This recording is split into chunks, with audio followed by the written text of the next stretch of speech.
तळ कोकणातल्या कणकवलीमधील निसर्गरम्य असा सावडाव धबधबा पावसामुळे पूर्णपणे प्रवाहित झालाय। वर्षा पर्यटनासाठी अनेक जणांना कोकणातील धबधब्याजवळ पर्यटनाचा आनंद लुटायचा असतो आणि त्यासाठी सर्वात सुरक्षित असा सावडाव धबधबा आहे। जिल्ह्यात कोसळत असलेल्या मुसळधार पावसामुळे जिल्ह्यातील अनेक धबधबे प्रवाहित झालेत।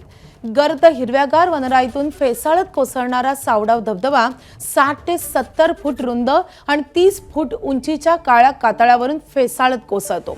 गर्द वनराईतून वाहत या धबधब्याचं रूपांतर पुढे ओहळात होतं। मुंबई गोवा महामार्गावरून सावडाव धबधबा जवळच असल्यानं पर्यटकांचं ते आवडीचं ठिकाण आहे। याचा आढावा घेतलेला आहे आमचे प्रतिनिधी सदाशिव लाड यांनी।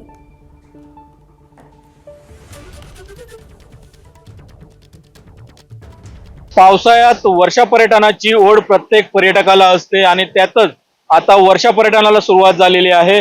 मी सध्या कणकवलीमधील सावडाव धबधब्यावर आहे। सावडाव धबधबा अतिशय सुरक्षित असा धबधबा मानला जातो।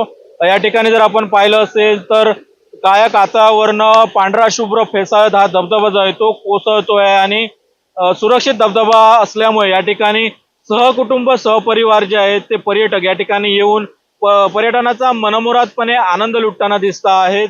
जिल्ह्यासह राज्यभरातील पर्यटकांची ओढ सध्या कोकणातील पर्यटन स्थळांवर होताना दिसते आणि त्यामुळे सध्या सावडाव धबधब्यावर पर्यटकांची गर्दी होताना दिसत आहे। अशीच गर्दी जी आहे ती सिंधुदुर्गातील आंबोली असेल किंवा नावनकोंड धबधबा जे आहे हे देखील प्रवाहित झालेले आहेत। त्यामुळे या धबधब्यावर देखील पर्यटकांची गर्दी जी आहे ती आता होऊ लागलेली आहे। कॅमेरा पर्सन परेश सदाशिव लाड, एबीपी माझा, कणकवली, सिंधुदुर्ग।